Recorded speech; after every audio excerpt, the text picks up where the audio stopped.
All right. Thank you, Commissioner Zieggenfeld. Excellent work on like you said, a very robust agenda with a lot of exciting items. I am going to call tonight's Building and Zoning Committee meeting to order. It's 9:11 p.m. And jumping right into it, item number 1 on our agenda is the Zoning Hearing Board agenda for May 12th of 2025. The first appeal is number 25-3785A. Elkins Park LLC for Harrison Avenue. Mr. Barzeski, I know you were here with us previously. Before I turn it over to you, I'm going to have Mr. Sekawongo just give us a brief overview, and then I'll give you a few minutes to talk about your revised plan. Yes, thank you, Mr. Chairman.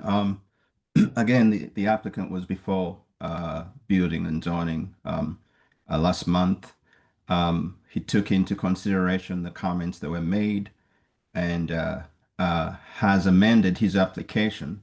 So currently he's proposing a duplex on the property.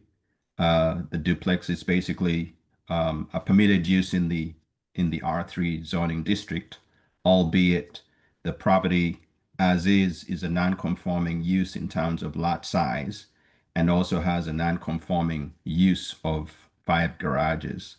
So as part of the process, he's going to be going to the zoning hearing board to seek relief to allow for construction of a permitted use on a non-conforming lot.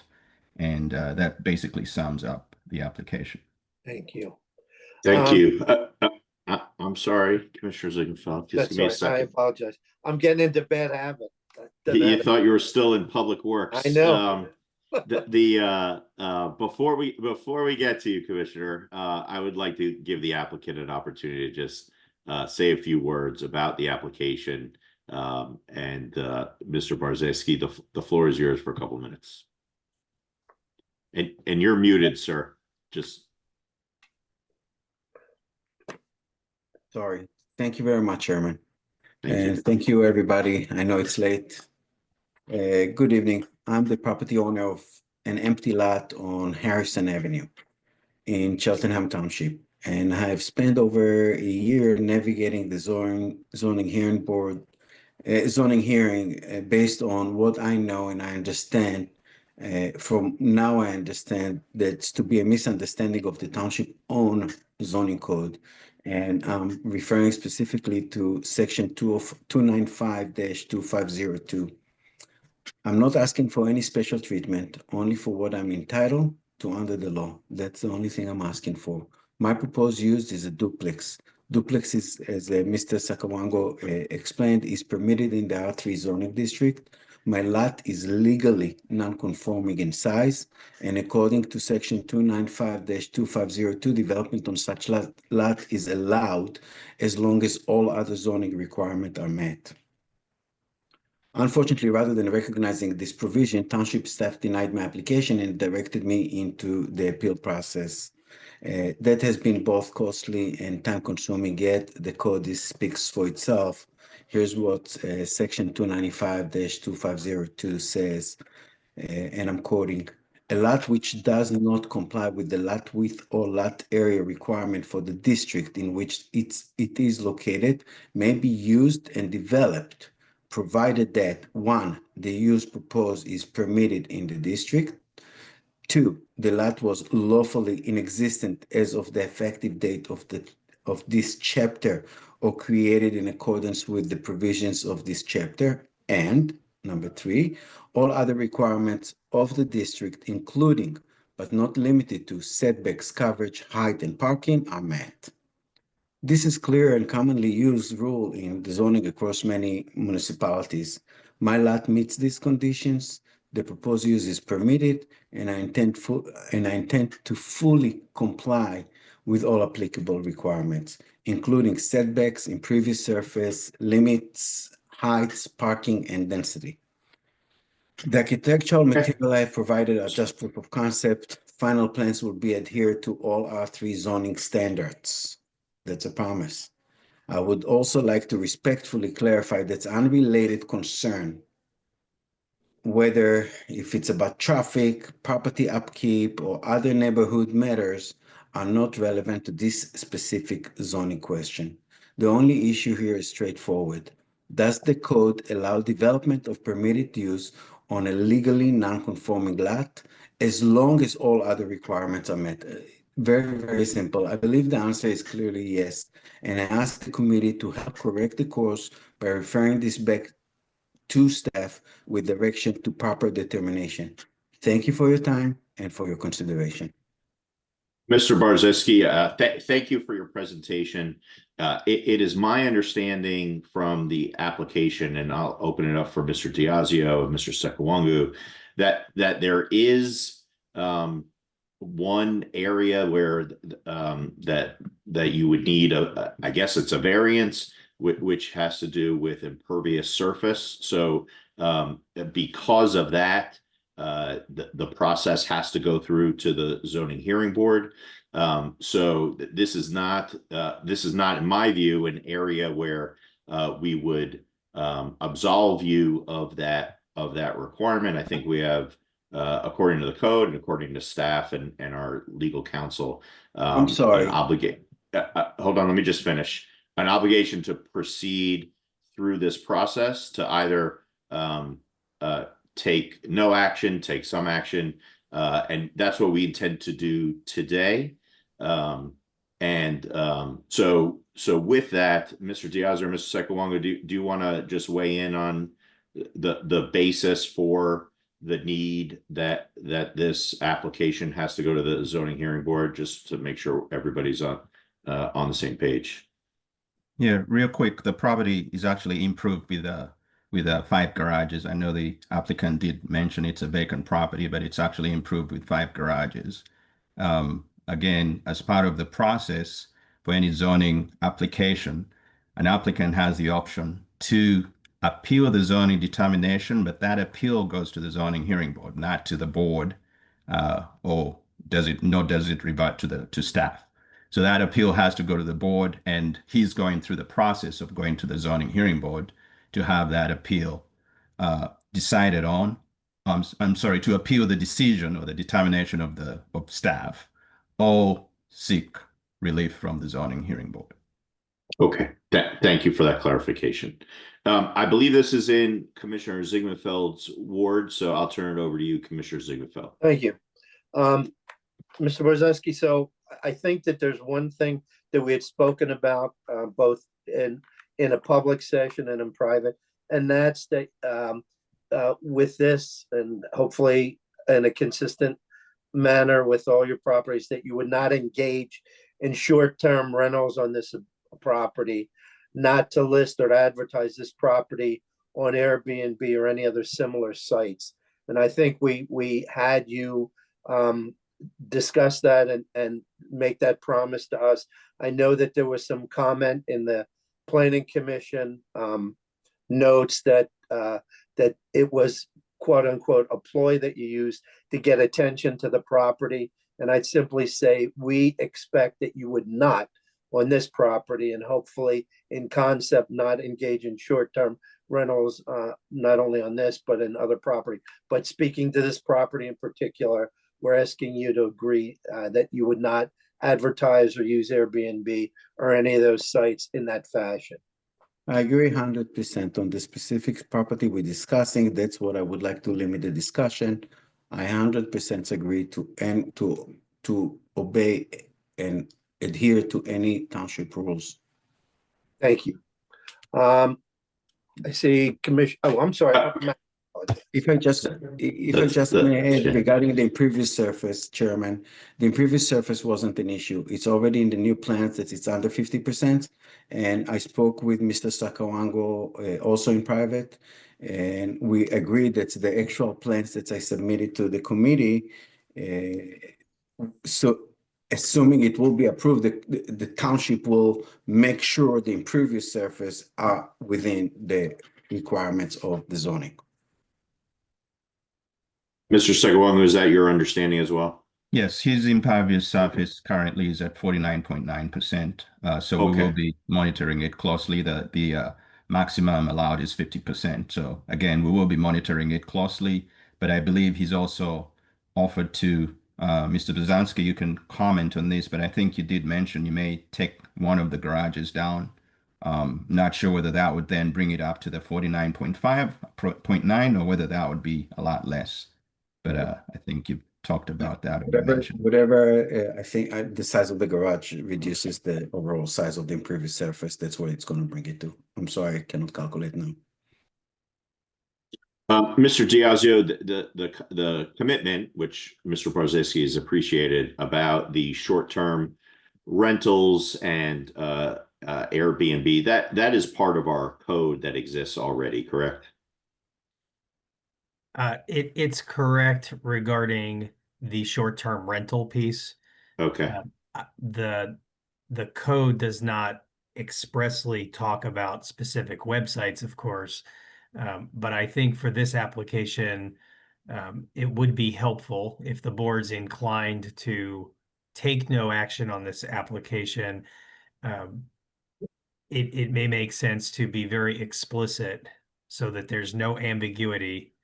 And a condition of the board remaining neutral in this case would be, Mr. Barzeski, that between now and the zoning hearing, we would put together a set of conditions that we would agree to, the township and you, and we would submit those conditions to the zoning hearing board. But it would expressly state that this property will not be permitted to be listed on Airbnb or any similar short-term rental websites. And if you violate that provision, that would be a violation that is enforceable by the township. And Mr. Brzezinski, that's what you committed to, correct? It's understandable, of course, yes. Thank you. Okay, I'll turn it over to Commissioner Cherico and then Commissioner Rappaport after that. Are there any issues with setbacks, Henry? Not at this moment. Again, the plan will determine how that layout comes about, and if there are any issues as part of the plan that's submitted for review as part of the earth disturbance, the application would have to go back to the zoning hearing board to resolve any issues that are related to zoning. Okay. Mr. Brzezinski, thanks for coming. I have a hard time with your letter and the claims that you can't make ends meet based on the property, your ownership. I mean, that building's been there forever. How much do you charge for rent in the current units, the 10 units that you have in that building? I'm sorry, Commissioner. The lot is vacant. I'm not renting anything. No, the adjacent apartment building. I don't think it's related. I'm sorry. Okay. So, and do you offer parking along with free parking or parking availability for those tenants in there? No. Yeah. So they're all 10 units. The people who are parking on the street, people who may stay at your apartment have to park on the street. Is that correct? Yes. That was the situation a year ago, 2 years ago, and 20 years ago. Yeah, no, I know. And so I guess my thought is if you actually created parking for the tenants there, you might be able to charge more and perhaps, not overwhelm the neighborhood with even more cars parked on the streets. I just think that your letter was disingenuous, claiming that the only way for you to make ends meet is to build a That wasn't the intention. I'm sorry, that wasn't the intention to talk about my making ends meet. I don't think I did mention something. You didn't say that. That's kind of maybe my assumption, and forgive me. I think this is a terror. I don't think personally, and maybe the law's not on my side here, but I think this is a terrible thing for the community. I don't think if I had any way of rejecting this, I will. I just don't think it's necessary. I think what you should do is make this parking for your tenants. You can increase your rent for the people who live in your adjacent building, and then and that would be a good neighbor all around for everybody who lives around you. So I'm opposed to this completely. I don't think maybe the law is not on my side, and Mr. Diazio can tell me, but I just think this is a terrible use of an intrusion on the community. So I'm opposed to this.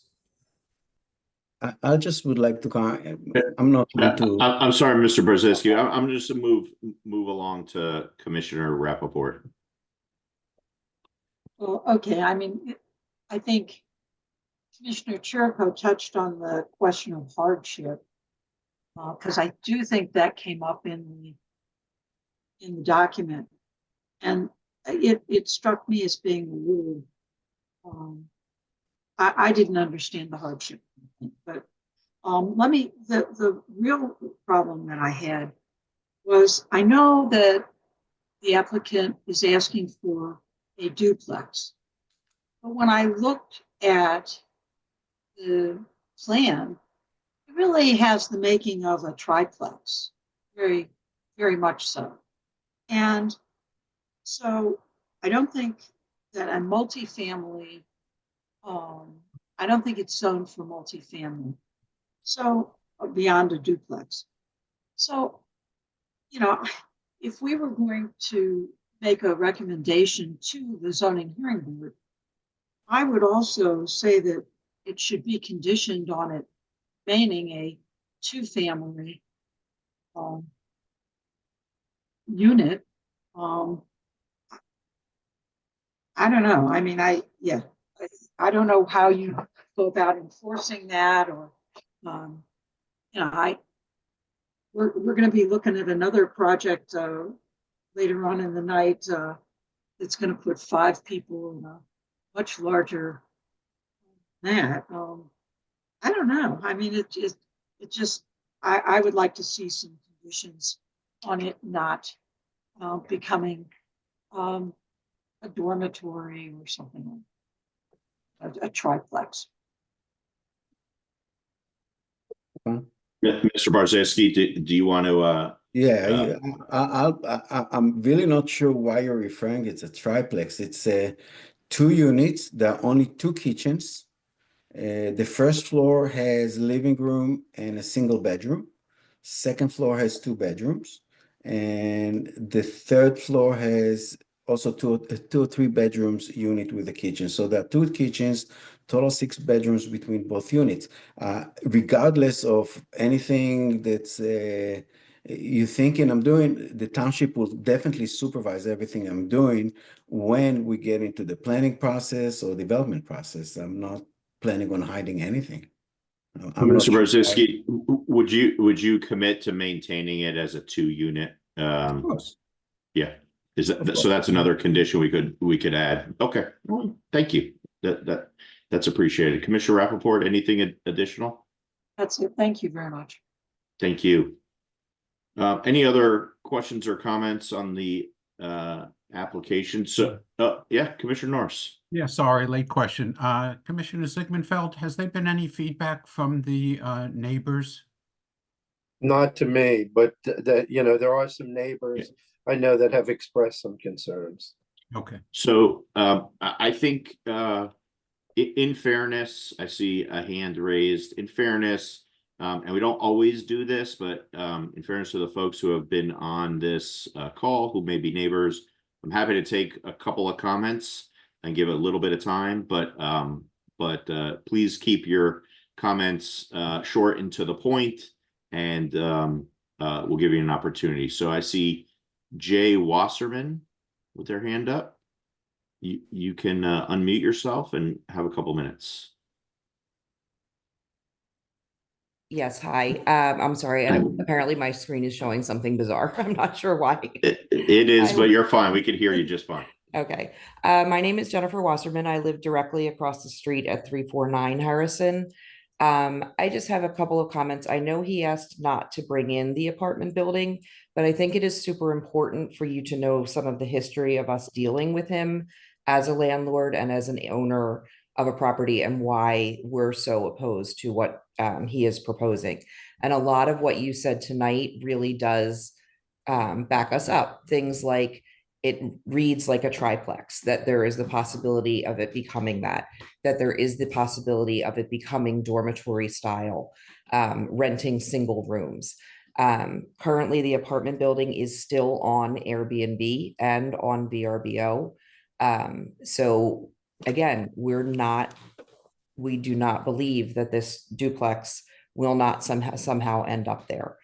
I am concerned about the impervious part.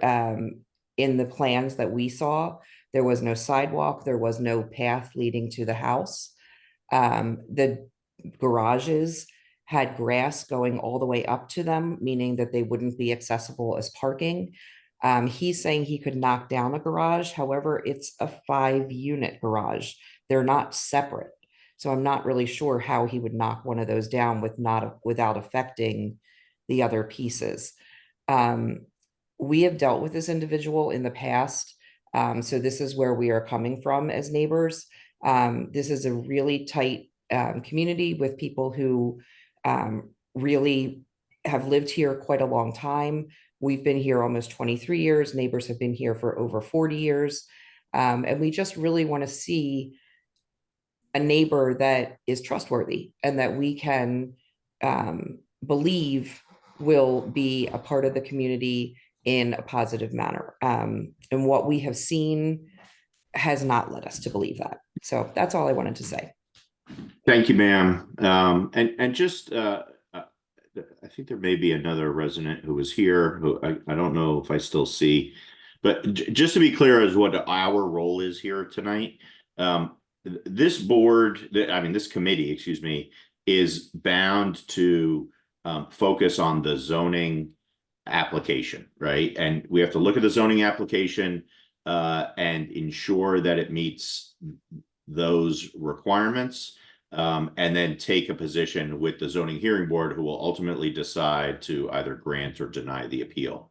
And in this particular case, things like the grass, the setbacks, those sorts of things are probably and Mr. Diazio could correct me if I'm wrong, are not really before us, the design aspects.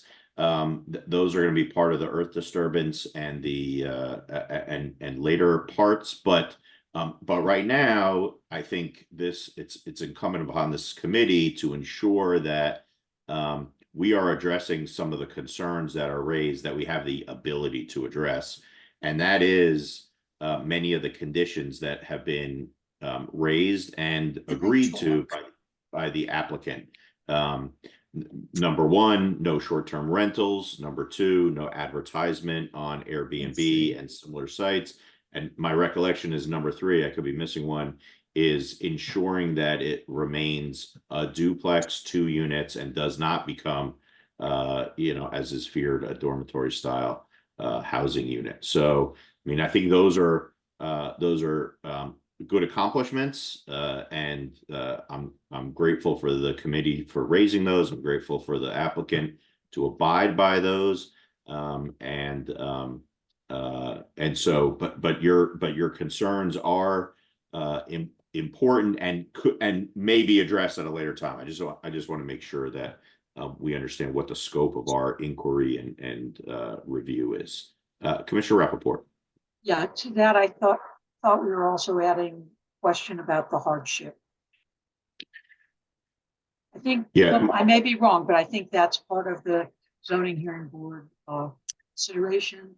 Yeah, and it seems to me that's what they're going to decide, right? Whether there's a and I think raising that issue from this body. Yeah. Okay. So I'm sorry. Go ahead, Commissioner Cherico. Mr. Yazio, can you share with us about the hardship issue? Sure. So at the zoning hearing board, Mr. Barzeski will have the opportunity to share with the zoning hearing board what he believes the hardship is. When we look at this application, you have a lot size so you have a proposed use, in this case, a duplex. And a duplex is a permitted use in this zoning district. However, the lot size is too small, because ordinarily a duplex would require a larger square footage property. So the hardship in this case is likely, at least in large part, the size of the property. And so the zoning hearing board will have to take a look at whether that's a strong argument, whether that hardship was self-imposed, Yeah. or whether it's inherent to that parcel of land. And that's the relief that the zoning hearing board will be considering, is granting a variance to the minimum lot size requirements under the code. And does And his owning the other property adjacent to that have any bearing on it? No, so the adjacent property is, from a legal standpoint and from a zoning standpoint, is a completely separate parcel. And from a legal and a zoning standpoint, it doesn't matter that they're owned by the same person. It doesn't matter. None of those things matter, right? When we just look at the law, they are two completely separate parcels, And which it- is why we can't tie conditions to this application to a separate property, and in large part, one of the other reasons that's the case is because zoning relief runs with the land, and zoning conditions that are imposed run with the land. So if, for example, and I've heard folks say this before, let's try to impose a condition about the neighboring apartment complex, and let's build that into the conditions in this case. The problem is that at some point in the future, those two properties may not be owned by the same person, right? They may be sold. But the zoning conditions on this property that we're talking about right now, future owners need to be bound by those conditions. And future owners of this parcel may not own the property down the street or around the corner. So we have to keep any consideration about what is going to be required unique to this parcel. And that's what kind of fires me up, because if we were to build that apartment building today, there would absolutely be a requirement for parking for that. And so the fact that, you know, he is now benefiting, one, from the fact that that's grandfathered in, right? There's no requirement. He doesn't have to provide parking, and yet he has an opportunity to provide parking.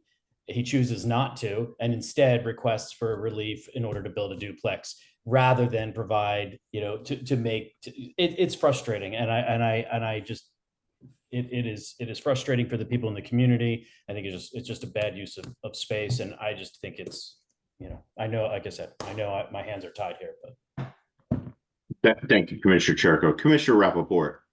Yeah, so back to the hardship of being self-imposed, and I think, you know, this again is a zoning hearing board decision, but the way I'm seeing it, it is self-imposed in the sense that perhaps a smaller unit, if the owner wants to accommodate housing on that property, there are other ways to do it. So require. I think that's a legal question for the zoning Well, it hearing is, board. but I'm saying, I think we are questioning. Heart. I don't see any heart. Ms. Lusas, I will make I'm sure so- that's okay. I will make sure you're recognized. I see you. Thank I got I'm you. sorry. No, quite all right.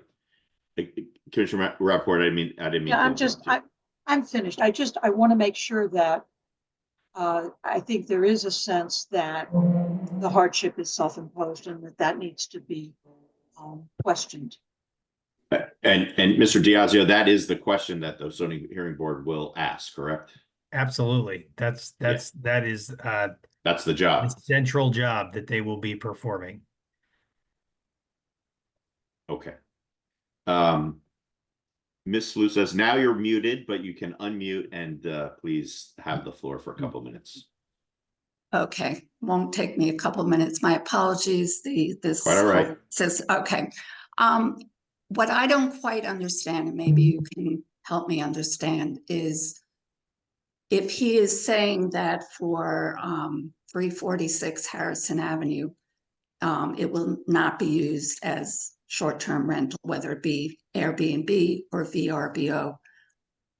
Why are we going to believe that he will stay true to that when he's doing it at 7845 Montgomery Avenue? Do ethics enter in? Do you look at the ethics that a person has displayed in the course of dealing with all of us?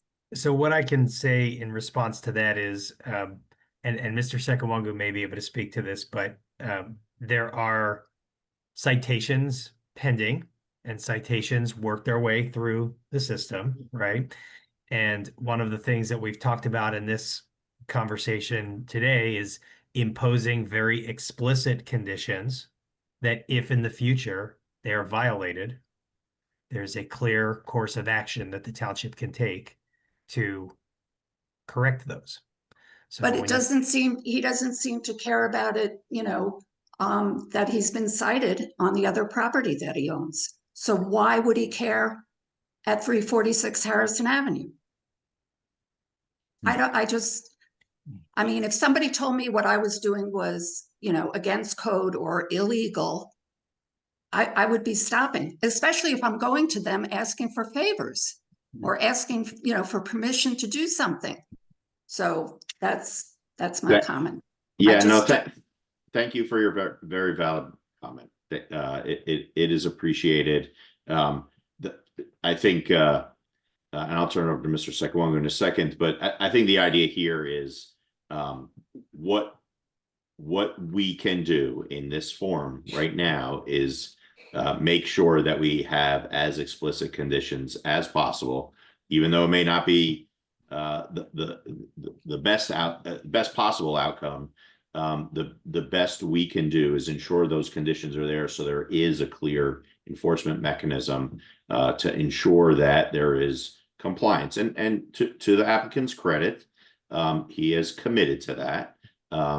And at that point, then assume, who knows how the zoning hearing board is going to come out, but these conditions would be imposed and would be enforced by the township. Mr. Sekewangu? Yes, thank you, Mr. Chairman. I just wanted to also emphasize the neighbors are strongly encouraged to attend the zoning hearing board meeting. Again, that will be your forum. There's a court reporter that will be available, will be present, I'm sorry. But again, it gives you an opportunity, it gives you a voice, it gives you a chance to be a party to the hearing as well. And if you need to take it any further, you would be able to. So again, you're welcome to have to attend that meeting and be a part of the conversation or as part of that hearing. Yeah, that's a great point. The hearing takes place on May 12th, and the location is Curtis Hall, correct, Henry? Yes, that's correct. Okay. Commissioner Zieggenfeld, seeing that this is your ward, I'll turn it over to you if you want to make a motion. I move that we take no action with the conditions, the three conditions as were stated. And so that needs to be carried to the zoning hearing board. And if I could add, before the board takes any action, Commissioner Zieggenfeld, I don't want to speak for you, but if we get to the point between now and the zoning hearing board and we do not have an agreement on the terms, what I'm hearing is that your motion would then be to oppose. Correct. And the conditions that I have written down here in very short form are no short-term rentals, no listing or advertising on any sites like Airbnb or any of the related similar type sites, and that this property remain in all aspects a duplex, and that this not be a triplex or multiple rooms rented out to multiple different families. And Mr. Barzeski, I've heard, but if you could just clarify for the record that you do agree to those three conditions, and will work with me over the next week to put them in writing and submit them jointly to the zoning hearing board. We can definitely communicate, and I'm definitely agreeing. I just want to clarify to some of the community member and also the committee, I'm not supposed to be here to begin with. That was my understanding. The township denied my application was wrong.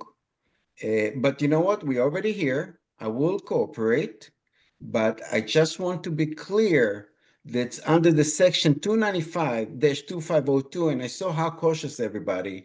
I'm not supposed to be here to begin with. I was supposed to submit the application. That's the hardship and moving on.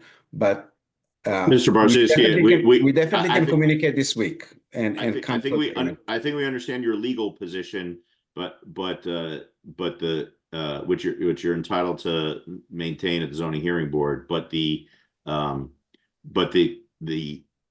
committee's decision to take no action is contingent upon your agreement to those conditions. Otherwise, the committee's recommendation would be to send our solicitor to oppose the application.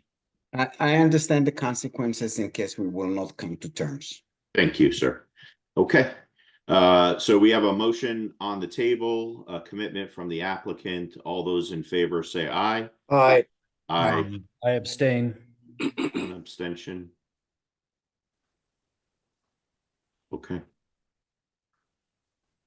We have 4 ayes. We have it. Okay.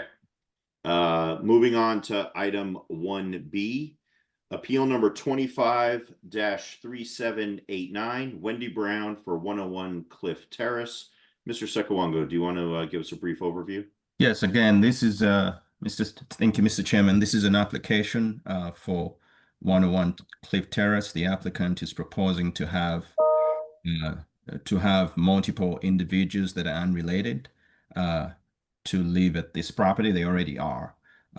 I was brought to our attention and we followed through with a violation notice. They were before the zoning hearing board. I'm sorry, before the planning commission. The planning commission made a motion to take no action. But again, the proposal is to allow the students to continue living in this dwelling. But again, these hardships being created by this situation for the other neighbors. I believe Miss Wendy Brown is online to share about the application. Okay, Ms. Brown, before we get to you, my understanding is Henry, am I correct that this was the property that was raised in last month's Citizens Forum about the parking and the improper use at this particular location?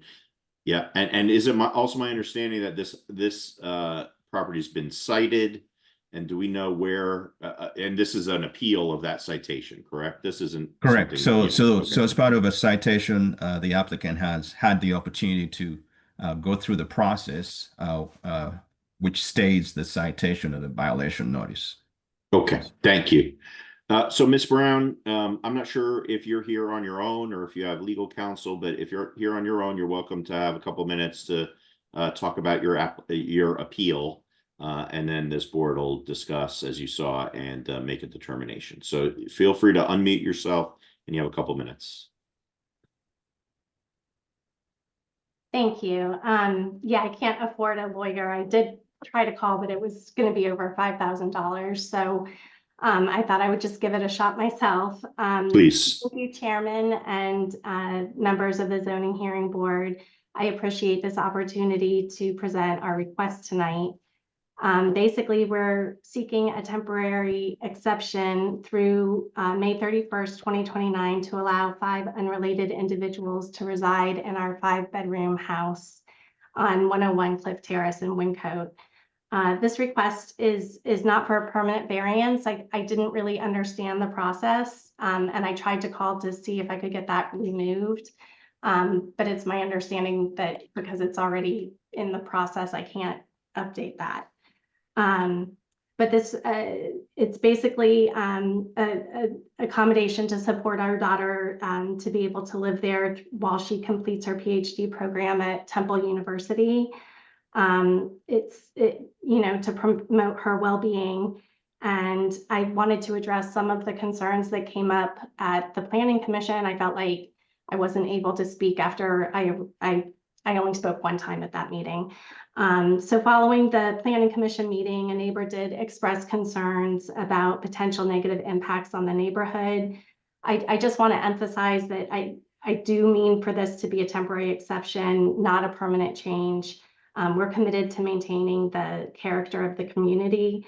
The issue about parking, our tenants are committed to parking only 2 cars on the street, which is what we understand would be the number of permits we would be able to have if permits were being issued.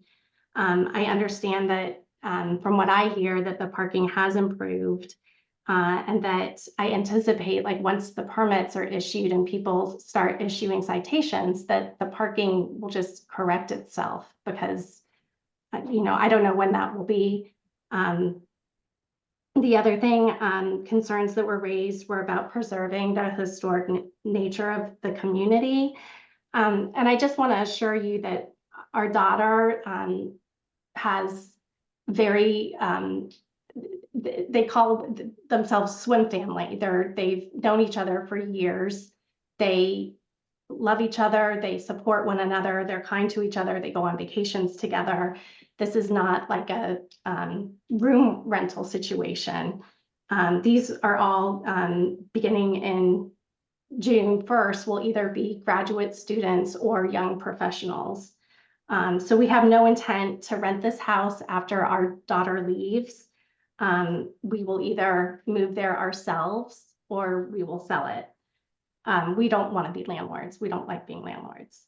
I say all those things, but I do want to just clarify that at the core of the request, like, I don't think that, and I kind of educated myself along the way, but it's not really about parking, and it's not really about financial matters. I can't claim that as a hardship, but I just really, the way we want to enjoy our property is to have our daughter be able to live there, and have the academic support and emotional needs living with her teammates.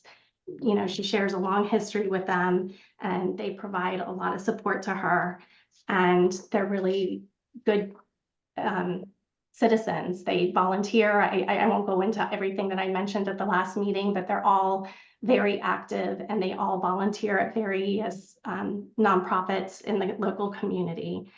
So I guess in conclusion, I hope that you would please consider to grant us a temporary exception, or suggest that we should have a temporary exception to allow our daughter to live there during this time in her life. And I thank you for your consideration. Thank you, Ms. Brown. Just a couple of clarifying questions, if I may. Do you live in the property or no? No. Okay. Do you live in the community? No. Okay. It strikes me as the issue is not so much that your daughter is living there, but that it's your daughter and four other individuals. Do you charge those other individuals for rent? Yes. Okay. Okay. This is in, is it Commissioner Cherico's ward or Commissioner Rappaport's ward? Yeah, Commissioner Rappaport. Oh, It's Jericho. in Jeff's. I have comments when he's done. What? I didn't want to catch Commissioner Cherico unaware. So go ahead. Do you have questions, Commissioner Cherico? Commissioner Rappaport, if you want to go first, that's fine. Yeah. Okay, well, thank you. Yeah, I mean, I read the documents and I found them a little bit contorted. I'll just be frank. First they bought it for their son. Oh no, they're not going to do that. Then they bought it for their daughter. Okay, they were living somewhere else with the 5 people. Now they're moved here with the 5 people.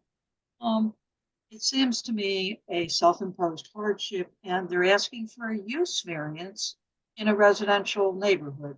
So, she's welcome to live with whoever she wants to, but I don't think in that property, in that neighborhood. That's just where I hear it, and that's Yeah. I'll throw that out and I'm done. Thank you. Thank you, Commissioner Rappaport. Commissioner Cherko, go ahead. You're muted. So I have a tough time with this because I ended up, I was the listing agent on this property, and Ms. Brown purchased this property from my client. And I was under the impression all along from back then that this was going to be a home that the Browns moved into. That was my understanding at the time. I knew that their daughter was going to school. They indicated to me at the time that they were going to be moving in. And that was about 2 years ago. You know, I struggle with this. I appreciate the contributions that your daughters make to, you know, to this community. Had you told me early on that you wanted to potentially, you know, move 5 young women into this building, I probably would have told you that we need to find another buyer for the property, because I would have given you the warning that that's not permitted. But that wasn't the message that I had gotten. And I don't know that we begin going down the slippery slope of making exceptions for people who claim, you know, ignorance on a topic. That's, you know, your responsibility to figure that out before you buy. I don't support the idea of that we should, you know, I don't think we should support this idea, or you know, I perhaps suggest that we, you know, hear from our solicitor perhaps, and maybe send him to the zoning hearing board meeting. So Jeff, am I hearing from you a motion to send the solicitor to oppose this appeal? That would be my recommendation. Okay. All right. Any comments on the motion that's on the floor? I know that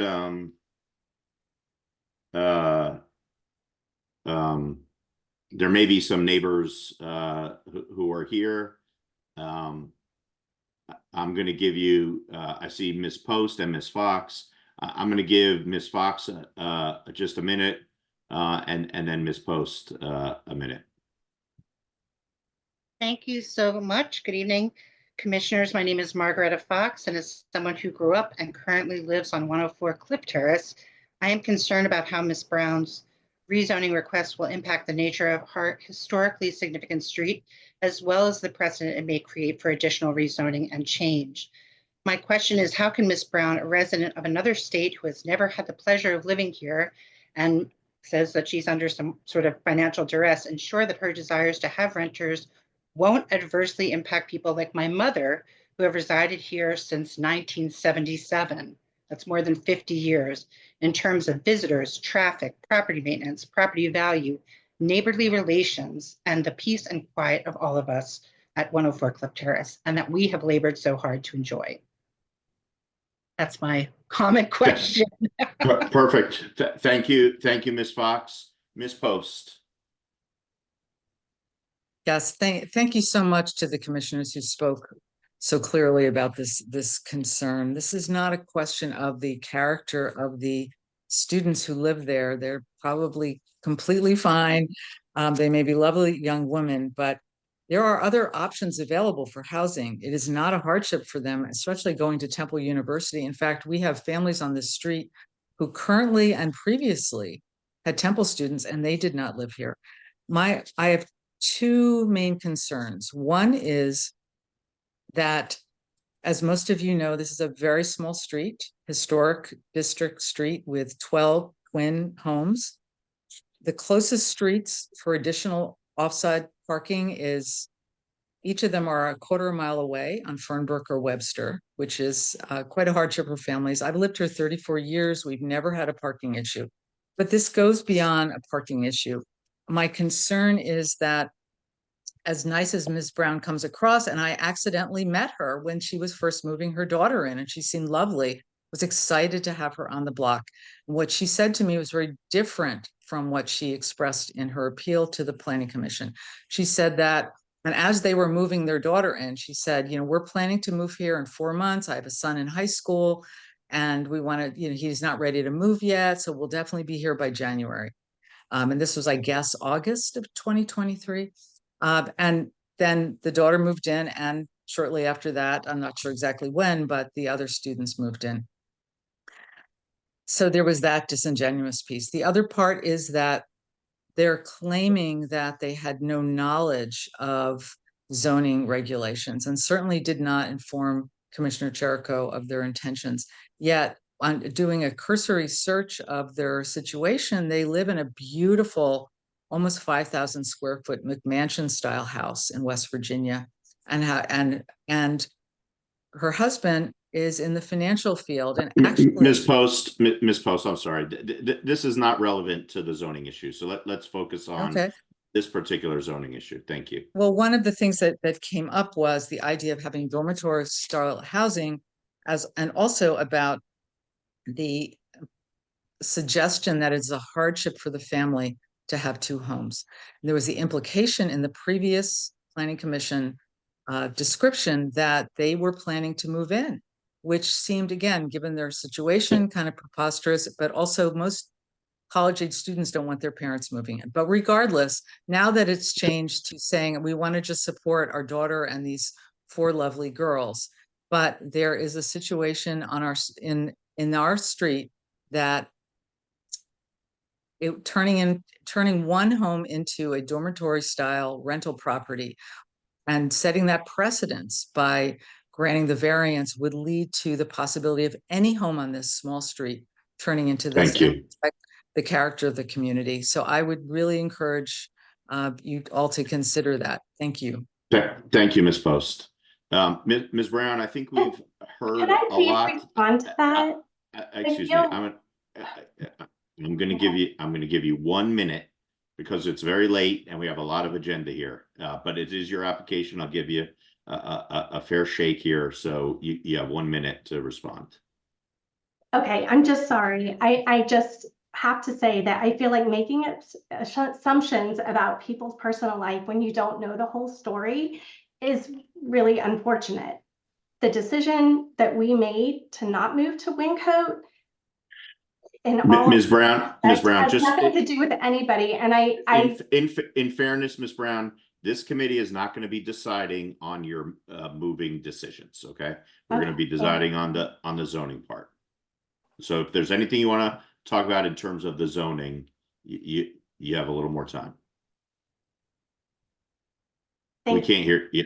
Yeah, thank you. I was just saying it's just temporary, and I would sign something and I would, swear that it's only temporary and that we would either move there or we would move out, or we would. Yeah, I'm not sure that could be done in a zone in the zoning. So, but the sentiment is appreciated. Okay, thank you. I'm going to close comment. We have a motion on the floor to oppose the application and send our solicitor. All those in favor say aye. Aye. Aye. Aye. Any nays or? I'm sorry. I'm recusing myself of this vote. Okay, appropriately so. Thank you. But the ayes have it. So we'll instruct the Mr. Diazio to please attend the zoning hearing board to oppose this appeal. Thank you, everybody. Okay, moving on to item number 2, review of zoning hearing board decisions.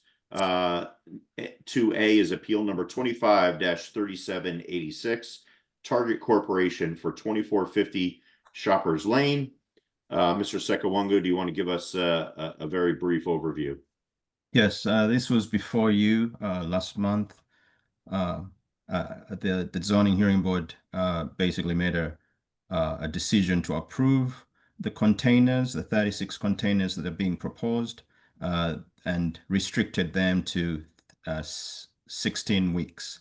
So within a 16-week period, they will have to remove the containers, among other conditions. But the approval was unanimous by the board. Okay, thank you, Mr. Sekawongo. In the absence of Commissioner Lewis, who I believe this is in his ward, I'll make a motion for no action. Any comment on the motion?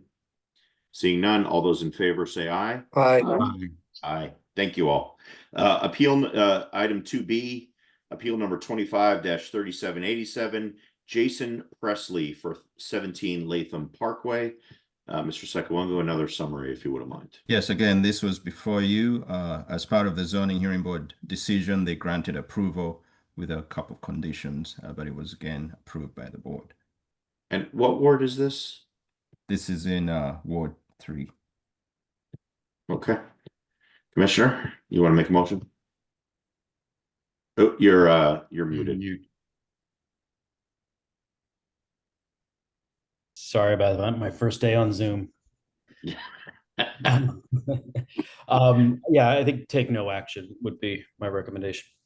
Okay. Any comments or questions? Seeing none, all those in favor say aye. Aye. Aye. Aye. Thank you. On to item number 3, receipt of the monthly Citizens Committee meeting minutes. The Planning Commission met on April 28th, 2025. The minutes are attached. Any comments or questions there?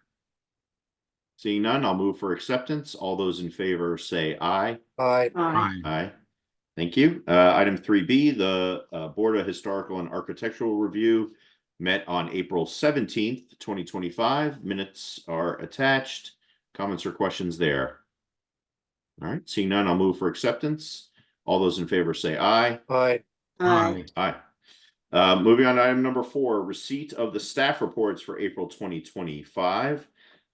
We have 3 staff reports. I'm going to lump them together. Planning and zoning monthly reports, the report of the building inspector, and the report of the code administrator. Are there any comments or questions on any of those? Commissioner Rappaport. I'm sorry. Go ahead. Let's go to Mr. Sekawongo and then Commissioner, I'll come back to you. Yes, so commissioners, we just wanted to basically highlight the fact that we're trying out a new reporting process specific to our reports before you. I did invite Mr. Rubin to attend this meeting to highlight how OpenGov can generate reports for your purposes, and hopefully, you'll be able to give us some guidance moving forward specific to what you'd like to see as part of our reporting. Yeah, Henry, I'm sorry. I should have given you the opportunity to do that. I didn't mean to breeze over this this agenda item. So thank you for pointing that out and slowing me down. Mr. Rubin, do you want to give an overview and a summary of the good work that you've done on behalf of the Planning and Zoning Committee department? Sure. Allison, would I be able to share my screen real quick? So this new report is basically taking the data out of OpenGov and utilizing the GIS software that the township has purchased to do some interesting things with it. Again, looking for some feedback of things that you might like, dislike, things that you might want to see along those lines. So let me pull up my screen real quick.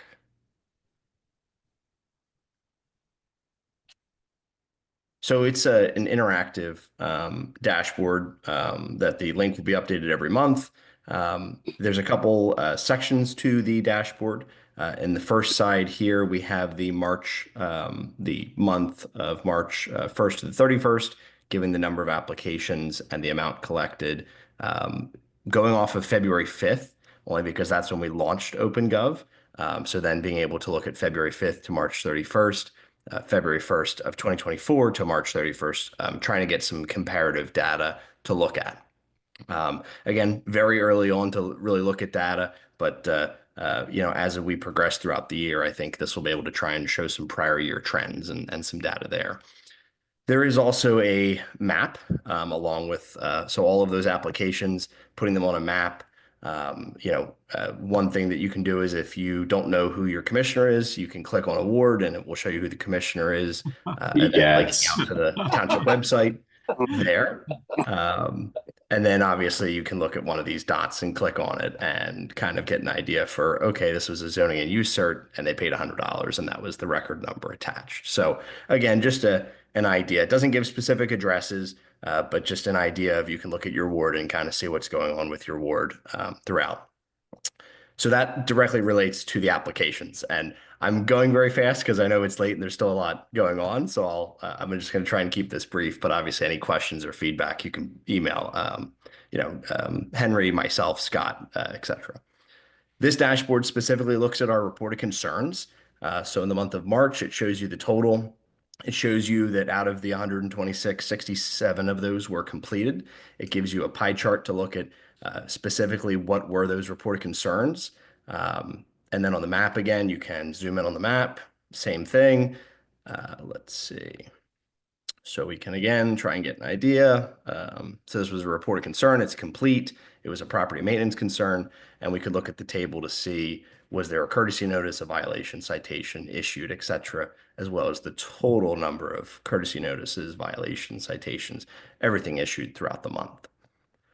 And then the last one was the list of inspections. So again, trying to tell the full story of all the work that's being done. So this kind of details, we have all the applications, the reported concerns, and all the inspections that staff are going out and doing, just to kind of give that into some perspective. So that's what I got for you. Tried to do it really quick, but obviously great work.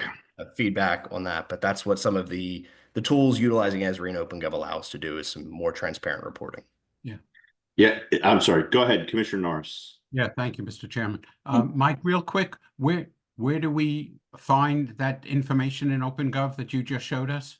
So on the agenda, there was a link there, I believe. I don't have it in front of me, but and we can email it out as well. Yes. I put it on the website, but it's a public link. It will be updated every month to reflect the changes in the data. Commissioner Rappaport. That was under staff reports, the link. Is that what you're showing? Yes. I'll make sure I email it out. Yeah, it states on the agenda, it does state click here. So the reports, all three reports specific to planning and zoning, building inspection, and court administrator are in that link, which is click here. So in the future, you probably would just see one line which says click here, specific to our reports. Thank you both. Commissioner Rappaport. Yeah, and I was going to give my feedback, whether it was wanted or not. I realized that, there are some really good features about this. The one that had bothered me when I was reading it was the true false designation in that code administrator. That just didn't make any sense to me. And there's a learning curve, but there's some things that shouldn't require that kind of learning, or that kind of, I don't know, it didn't make sense. And I thought that the way that it had been presented, that information had been presented just up until this month, where it was broken down by ward and very visual as well, with the numbers and continuing or new or settled. That was much more logical, I thought. So I don't know. Maybe that needs a little more. Yeah, I can definitely look and see what we might be able to do to break it down by ward a little bit better. And the true false is it's just how it comes out of the system, but we can look at if we can doesn't make sense. So, I think we all should look at the reports, digest it, and give some feedback to Mr. Rubin. I had done that before. That's why I had raised my hand. Commissioner Rappaport's the A student on the. Just saying. So that was there for us to read. Thank you. Okay, so I will move for acceptance of the staff reports for April 2025. Any other comments or questions? Seeing none, all those in favor say aye. Aye. Aye. Aye. And again, thank you to Henry Sekawangu, Mike Rubin, Scott Lynch, anyone else who's involved. It really is an improvement and a testament to all the hard work that you're doing with OpenGov. So thank you. Okay, moving on to old business. Item 5A, consider recommending the Board of Commissioners authorize the advertisement of a public hearing to consider public comment on an ordinance amending Chapter 295 zoning of the Cheltenham Township Code, Section 405, categories of permitted uses to amend requirements for use A-18, accessory solar systems, and B-20, personal care business uses, Sections 901F, 1001E3, and there's others, regarding permitted uses with respect to personal care business uses, and section 2301E general parking regulations for personal care business uses, and 2601A front yard projections to exempt steps and balconies from front yard projection restrictions. It's a mouthful. So clearly another piece of work on the part of our staff to clean up our ordinances and address a number of things that need to be looked at. Henry, do you want to give us a brief overview in this order, preferably the personal care businesses, the front yard projections, and then solar panels, which is what I expect we'll have the most discussion on? Yes, so briefly, again, the idea with this ordinance, which was introduced a couple months ago, was to eliminate separation distances for our personal care businesses. That's something we've realized we're constantly going before the zoning hearing board, and just to accommodate and encourage a thriving business community, I think we believe eliminating these separation distances will go a long way in enhancing our small businesses that are startups in most cases. Then the other issues specific to setbacks and parking and all that are just cleaning up of the ordinance. Solar, when it comes to the solar portion, I can turn that over to either the solicitor or Mr. Lynch. I'll take that one for now. Okay.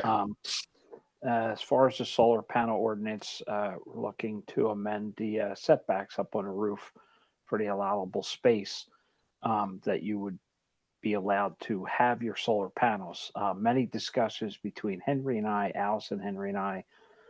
This went back to Ed's office a couple times. I see, Mr. President, your comments that were in there.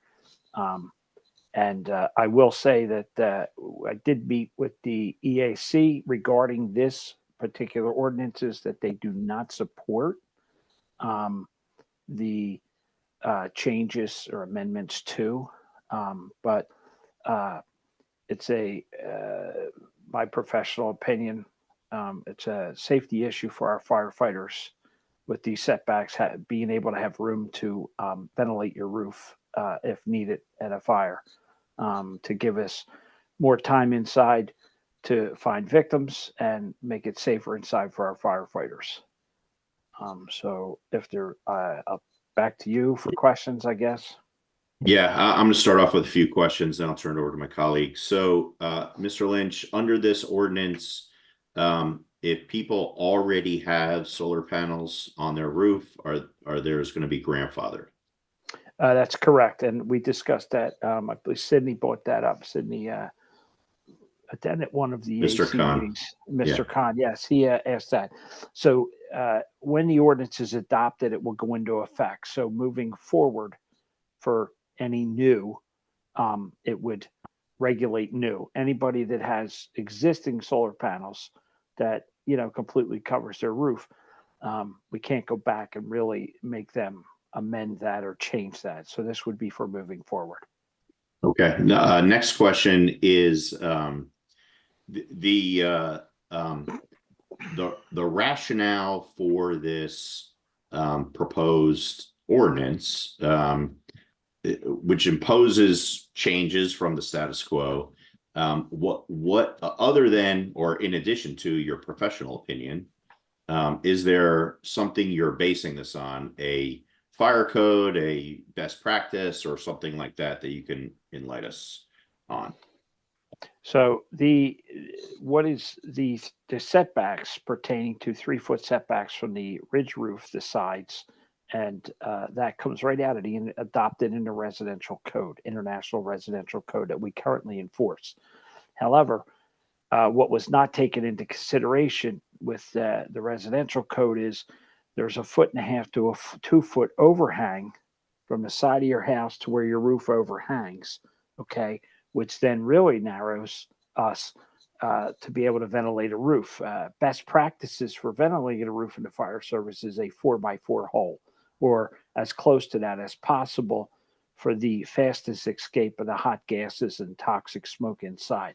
So my rationale is go with the residential code from the ridge line 3 foot down, from the sides 6 feet in, which then would give us what in that area, including the overhang, that would give us our room to be able to ventilate the roof from ridge line down to ring gutter on the sides. And that would be the best we can do.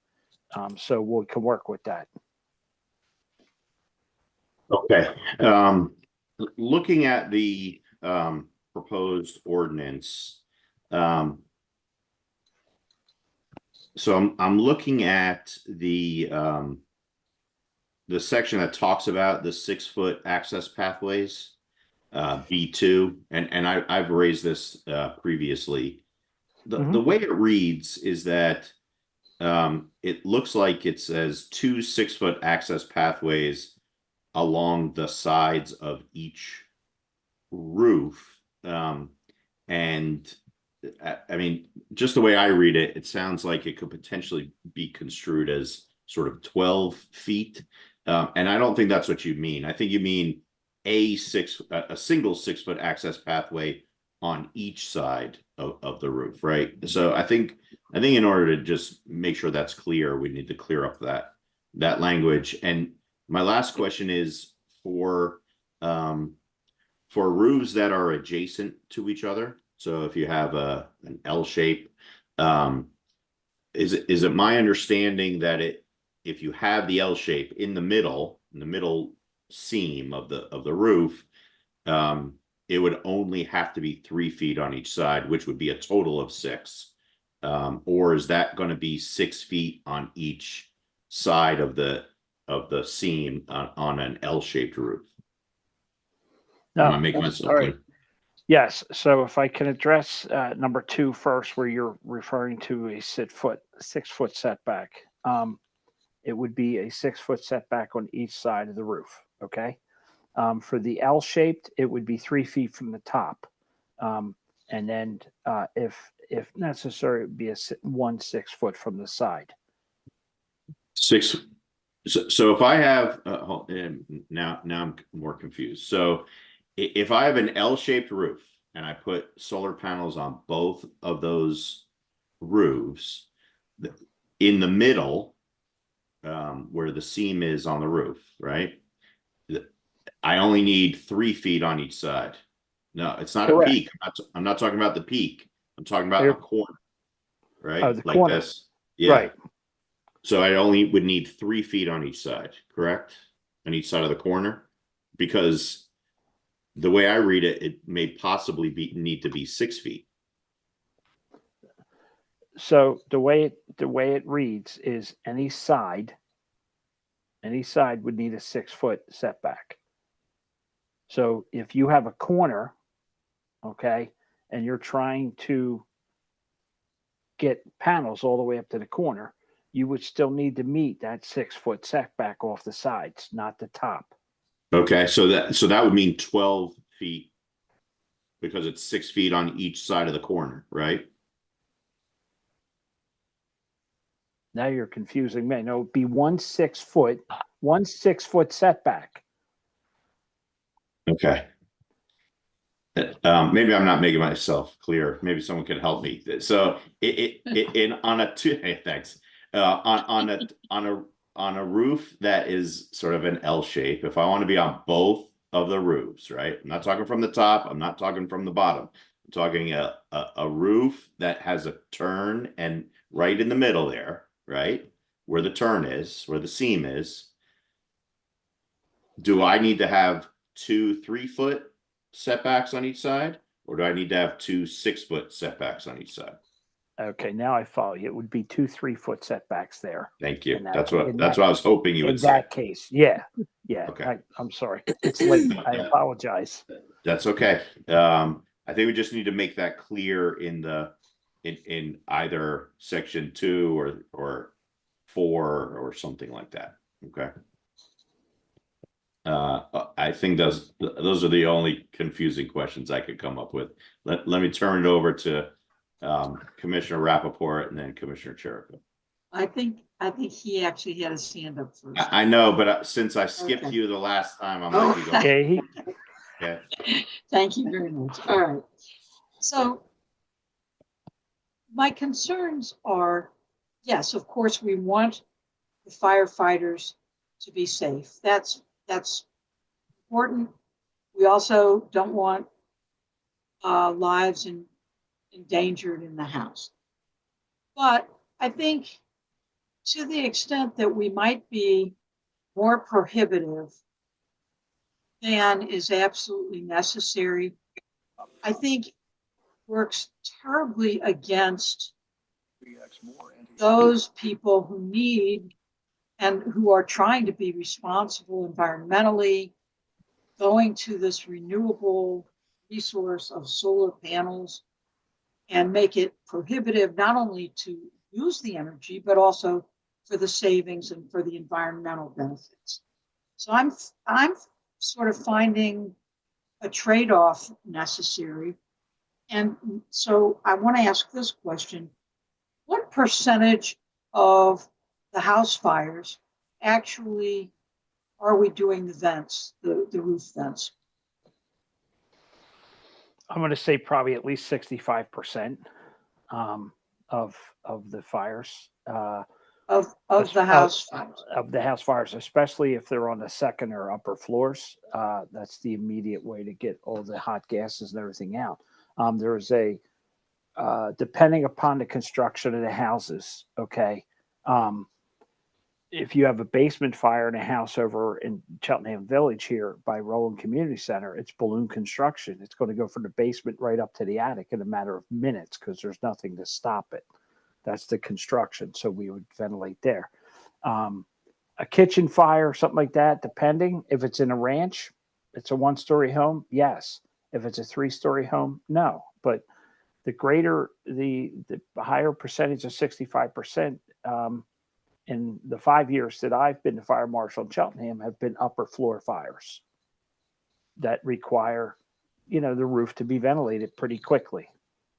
And you can't get the same benefit of expelling the gases by breaking windows or other ventilation systems other than the roof?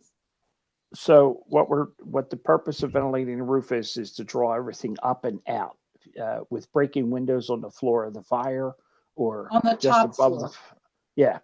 You're creating a flow path. So you're inducing more oxygen quicker into the area with the smoke to reach its ignition temperature.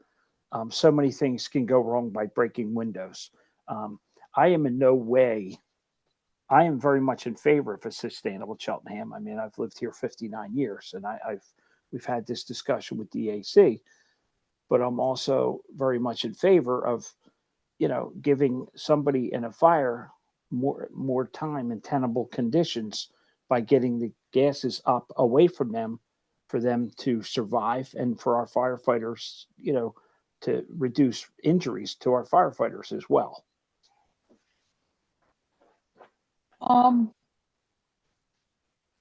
Is there a way? I'm really struggling with this because, I don't. No, I understand. I do appreciate you, and I don't want to be foolish and override recommendations. But is there a way that we can alter it so that we make homeowners aware that this is not the most highly recommended pathway? And maybe they can just agree to the trade-offs or not agree to the trade-offs. That the firefighters are not obligated to do certain things, or that they are that the decision to go with more panels would then recommended would leave them more vulnerable to this kind of risk, and that they're signing off on knowing that they are taking that risk. I would like some other kind of approach rather than making it absolutely infeasible for folks to have the solar. And just, I'll stop there, but if we're going to go with it, at least change the wording from accessory solar systems that make me think of the solar system up here, that we're going to have accessory solar systems. How about solar energy systems? Something like that. Solar panels. That's fine. That I mean, actually makes a lot of sense. I mean, accessory solar systems. I mean, the wording can be changed to just solar system, for something like that. Yeah, no, I think that's a good suggestion. And just a response to your comment about the homeowner liability. First of all, I think that's a can of worms that we don't want to open. I think in a practical sense, it probably becomes a distinction without a difference, because if you have to sign away that you're taking on the liability, it probably would discourage people anyway, for the most part. And the biggest problem, in my view, is the firefighters are not signing off on that, right? And I don't think when they go to a home, they're going to check whether the liability waiver has been signed before they go in and take action on a house. So that's just my view, but so I understand the apprehension. I share it, but at the same time, I think this ordinance strikes as good a compromise as we're probably gonna find out there. So, Commissioner Jericho. Thank you. Thank you, Fire Marshal Lynch, too, for your work on this. And why aren't we just following the rules that the setback distinctions that the NFPA has put forth? So the NFPA, unless we adopt the specific guide, when we adopt the codes, we can't enforce it. And I'll give you an example, if I may, real quick. So in our fire code, we've adopted all of the NFPA 13s. 13s-R, 13s-Ds, everything like that, because that's the sprinkler stuff. That's the sprinkler codes that we enforce. There are sections about commercial hood systems. There are certain commercial, fire pumps, all sorts of different things that are already we refer to because they're included in our adoption. So unless it's adopted, we can't enforce it. It's a guide that recommends things, but it doesn't hold teeth with us. So why can't we choose setbacks that are that the NFPA has chosen? We choose the setbacks that the International Code has chosen. Some are less stringent than the NFPA, and a lot more are more stringent than the FPA. I understand your question, but the codes that we've adopted are giving us the regulations. The residential code, everything's just 3 feet all the way around. This ordinance, we're adding 3 feet to be able for the firefighters to do their job more efficiently and to save more lives. So when I look at the NFPA, and I haven't looked at the other one yet, but it makes distinctions when a certain percentage of the roof is covered. So setbacks are whatever. So is there value in, or could there be value in making that distinction? That you're referring to the ordinance would distinct only certain percentages of the roof could be covered. Is that what you're saying? Or? Yeah. So it says the minimum setback changes based on the amount of the roof that is covered by solar panels. Well, I guess so. Let me get to this. Do we have any sense of how many? We have so many smaller homes. We have twin homes, row homes. Do we have a sense of how many homes are going to be basically unable to make solar panels functional for them? For instance, if we pass these new rules, what percentage of our homes in our township simply won't be able to install solar panels to actually make them work for them, for them to be able to, fuel or to power their homes? I mean, because I think what we're doing is we're limiting the amount of space on any particular roof that solar panels can be, which I understand that's the kind of point in order to be able to have the opportunity to vent. But I just want to make sure that we aren't doing something that is stricter than it needs to be. And I understand what you're saying, and I trust your guidance. But I also, we're putting all our faith in you, and I want to make sure that we have a full understanding of the ramifications on twin homes and row homes all across Cheltenham Township before I vote on this.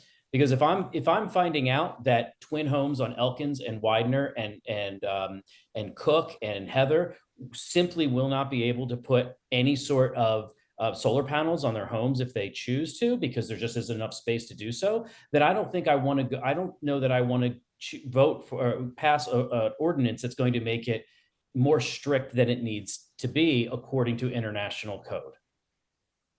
I understand. And I'm going to be perfectly honest with you. I do not have that figure.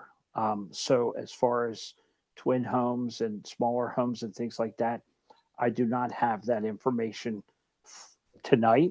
I'm sure with a little bit of work, I can try and figure something out. But to answer your question tonight, no, I do not have that information.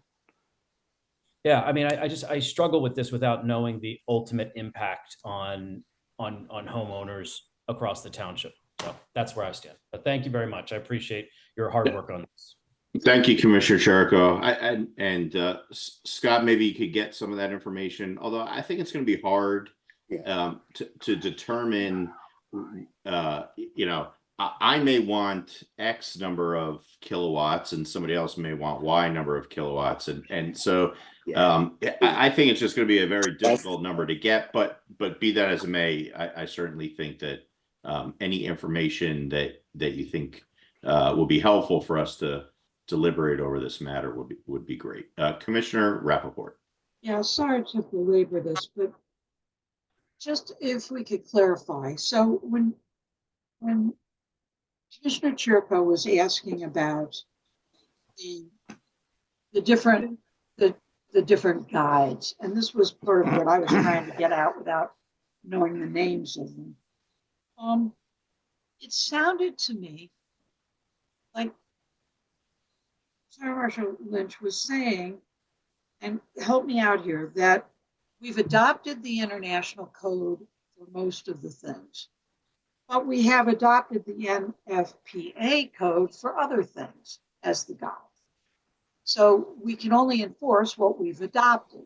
So my question is, why don't we adopt or maybe we already have adopted and we are changing, and this would change which one we are adopting for this purpose. So that's my question. Is that what's going on? I don't think so. Again, here's the thing. It's in the. We don't need an ordinance for anything right now because it's in the international code that we've currently adopted and enforced. I'm just looking at a little bit more stringent, like you said, for the side setbacks. The top setback is what is in the code. There's no setback from the bottom of your roof where the rain gutters are. Okay. One side has to have a 6-foot path instead of a 3-foot path. So that's, and again, if changing the wording to what the ordinance actually is. But so currently we are in compliance. Our solar requirements are currently in compliance with the international. Correct. And every homeowner that has gone through the proper process and gotten the permits and everything like that is in compliance. Okay. here's shocking news. There are some people that did put solar panels up with no permits and everything like that. But we're dealing with that also. Okay, thank you. Commissioner Zieggenfeld. Thank Oh, you. I'm sorry, Commissioner, just wait 1 second. Commissioner Brockington had his hand up earlier. I just want to. Well, I guess I know when Commissioner Rappaport sort of started her statement, and you made the comment that, we're concerned to make sure our firefighters can save someone's life. And I think for us to sit here, I think, Scott, what you did, I like what you did. I don't have a problem with it because it's about saving lives. And I get people want to have those, and maybe somebody's house is too small. I can't get them because I don't have enough sun on my that covers my roof, so I can't have them. It doesn't matter how big or small my roof is, but I know this: if there's a fire here, I want the firefighters to be able to get to me whether I have solar panels or not, and to say, okay, I saved $100 on my electric bill, but if something happens, they weren't able to get to me to save my life or my family's life. That would be something that would be important to me. So I hear us up here sort of playing sort of Monday morning quarterback, or I should say Saturday afternoon quarterback before something happens. So Scott, I support what you've done, all the hard work you put into this. And it's really just about making sure people are safe. That's how I look at it. Maybe I'm being a little bit naive on this, but I think he's just trying to say, we want to be able to get gas, not, out of your home. We want to be able to get to you to save you. We're not trying to stop people from being able to do it. Just allow the firefighters to be able to fight and do what they do best. They run into the fires. We don't. That's all I have to say. Thank you, Commissioner Brockington. Well said. Commissioner Zieggenfeld. Thanks. I mean, just from a functional standpoint, either we should withdraw this motion until we have more information, or just excise the accessory solar systems component and take some additional time to get input from an outside party that might assist us. Because at this point, I don't think we're equipped to make, the full judgment on the solar system piece. So we can have the other portions go through and extract that, or we need to table this and move on. We're not going to answer this other than to know that we're all concerned about firefighter safety, and we want to do whatever we can to encourage the use of solar systems. But this particular issue is not going to get resolved this evening with the lack of specific information, and additional input that we require. Well, I'm not sure what additional input that we require, Commissioner. I mean, we have, look, we have a recommendation from our fire marshal. We have,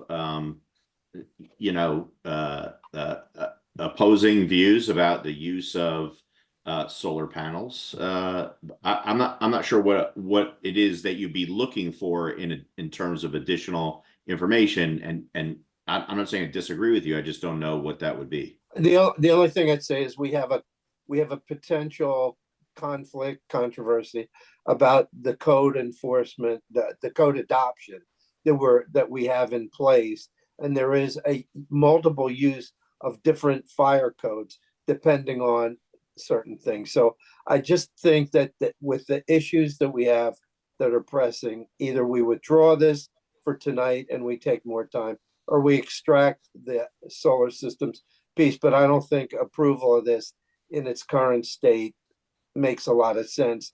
And in the back and forth that we've had, I don't think we resolved everything. So that's my point of view. Okay. Lots of hands up. Mr. Sekawangu, let me go to you first, and then I'll go to Commissioner Rapp. Thank you, Mr. Chairman. I just wanted to concur with Commissioner Zieggenfeld that, if we can, I'd like, if possible, to proceed by maybe eliminating the solar piece and moving along with the other items. Again, this is what we're proposing in terms of eliminating separation distances is in the interest of economic development for our community. We're trying to encourage businesses to come into Cheltenham, business startups, and if possible, I would like to move that piece forward. Understood. Okay, Commissioner Rappaport. Yeah, and I think that's probably the best way to proceed as well.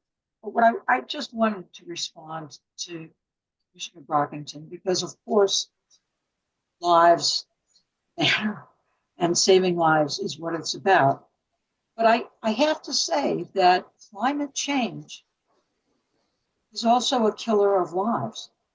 And we've seen just in this past week, the floods and all, the other, the tornadoes. We're losing lives because of climate change. Changes in our energy consumption, in our structural, in our building codes, in everything, has to change, because that is also about saving lives. So I'll just leave it at that. But it's what is the way you go about it. So thank you. Hey, I'm going to limit the public comment, but Ms. Bunin, I will let you have a couple of minutes and to provide, as chair of the EAC, I'd be happy to have you say a few words. Okay. I don't have that much new to say, except that the EAC is also very concerned about firefighter safety and their ability to do their job and save lives and homes. And the question is just whether this ordinance needs to be as so restrictive. I understand as a zoning ordinance that it goes through review by the county. Is that true? So maybe an option is to wait for that before proceeding. Yeah. Ms. Bunin, just so I understand where the EAC is coming from, is it simply the difference between a 3-foot space and a 6-foot space, or is there something more to it than that? I think that was it, 'cause I think the rest is the same as the international code or the National Firefighters. I don't know that I forgot the initials. Yeah, so I guess the big thing is the 6-foot Yes, setback. Mr. Chairman, that's correct. That's the issue. Yeah, it was the change in the setbacks. Yeah, and I would just one last thing. The AC really appreciates how much time Mr. Lynch spent discussing this with us and his patience with all our questions. Yeah, that's all around. We appreciate Fire Marshal Lynch's coordination on this issue. Okay, well. So, Mr. Chairman, yeah. as Henry stated, then I don't want him, with the other part of this ordinance to be penalized. So I got you. Thank you. Yeah, thank you. Not that it'd be penalized, but but yes. Hold it up any longer. His part. I got it. Thank you. So, am I sensing from the board that we would like to move forward on the non-solar panel aspect of this ordinance and move it towards advertisement and pause on the solar panel aspect? And Commissioner Zieggenfeld, if you would be so kind to circulate the additional information that you think would be helpful to make a decision, and anyone else is free to do that as well. But since Commissioner Zieggenfeld raised it, we'll put him in the hot seat on that. Happy to do it as long as you promise to approve the extraction of that for tonight. Yeah. So getting that sense, I will move for to advertise this ordinance except for the portion which involves the solar panels. Just as a comment, I would have approved the ordinance as is. I think it is important. I don't think that it would have I don't think it's going to have a very large impact on the community, but be that as it may, I'll make the motion to move it forward without the solar panel portion. Any comments or questions on that motion? Seeing none, all in favor say aye. Aye. Okay, nay. Aye. Okay. That's looks like 5 ayes and 1 nay. Okay. Thank you all. Thank you, Fire Marshal Lynch.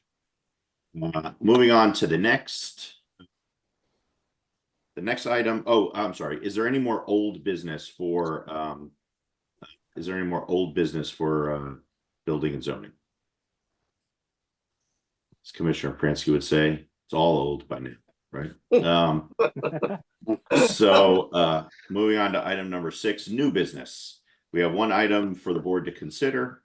I'm not going to read the whole thing, but it is authorize the advertisement and adoption of an ordinance amending Cheltenham, the code of Cheltenham Township, and it involves definitions of native plant species, naturalized landscaped areas, noxious plants, etc. You could all read it on your own. Mr. Sekawongu, do you want to give us a brief overview? Or no, somebody else? So actually, this one it goes to me. Okay.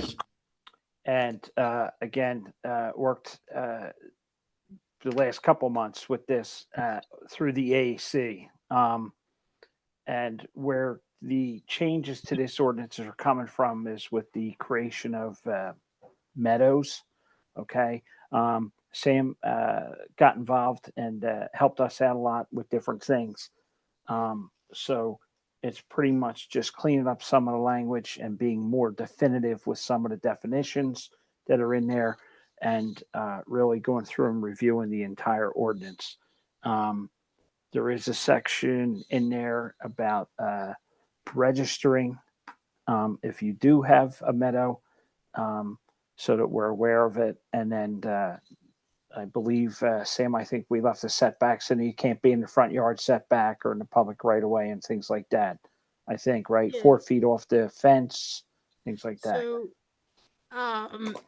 sorry, this ordinance is to promote meadows. Currently, as it is, our code enforcement department, if they were to enforce the vegetation portion of this nuisance ordinance, then everybody who has any grasses or plants over 12 inches has to cut them down. The current setbacks are like 50 feet from property lines, 25 feet from the house, which really narrows down your area to have a naturalized area. So with these new revisions, it's only 4.5 feet from property lines and dwellings, which allows a greater area to have a naturalized area. So that way we are continuing to promote, our sustainability, through the meadows. Okay. Thank you, Ms. Brinker. Thank you, Fire Marshal Lynch. Let me ask this as an initial question. So we saw in the presentation for Henry's report that we have code violations, right? We have complaints about unkept yards and that sort of thing, and the aesthetic. How do we differentiate between what we're now going to allow here and someone who has a yard that requires some sort of code enforcement? Well, that's a good question. And again, so when we started this whole process of amending this ordinance, we met with some of the EAC members for ourselves as code enforcement to get educated on the difference between some of the weeds and, height of noxious plants and things like that. Because we drive down the street, and if you're over, 12 inches, you're knee high, you're overgrown, you get your notice and you have to comply. But now we have a much better understanding of these things. And again, as long as they're out of the setbacks and they're isolated and being maintained, then, there's not going to be any issues. So, so code enforcement then will have to, if they see a yard that's knee high, right? They will have to stop and look to see if it is a noxious plant or noxious weed versus a naturalized landscape area. Is that what your Yes. process would then be? Yeah, the overall intent is that if we get a resident complaint about a neighboring property who they perceive as overgrown, then when the code enforcement department goes out to approach that homeowner, they would be able to talk to that person. And if they have, no, my intent is to have a meadow, then we would propose that they go onto the website and properly register as having a known meadow and that it isn't just neglect. And then with that registration would be a review process through the code enforcement department where they could seek guidance from the EAC to determine what is noxious and what is, naturalized and no one's Native. allowable, but Yeah. in a meadow or naturalized area. So I think that's the overall intent of making sure who is allowed and who isn't. And then if we do get a complaint, we can always check in OpenGov first. And if this person is already registered, then our code enforcement can reply, to the complaint person making the complaint that yes, this is in compliance, they are allowed this, and then maybe they could, drive by to make sure that it is still in compliance with what they registered as. And if my meadow is a meadow of poison ivy, then you would cite me, right? I mean, that's still a violation, right? Yes, Okay. that is correct. Fine. The only other question I have is, has code enforcement sort of calculated what the burden on their staff time is going to be related to this? Because look, I'm supportive. I think it's a great idea, and I know there's a movement, but to do this is going to require staff time, and I guess I want to know if that's been sort of factored in here. I'll be honest, I don't think it's going to be any more time than what we're currently dealing with when we get the overgrowth and, the high grass and all that. I mean, it's going to be the same thing. We're going to go out and investigate it anyway and take photographs and, we're going to have to spend a little bit more time there if the person says it's a meadow, and sure, but I think it's not going to set us back.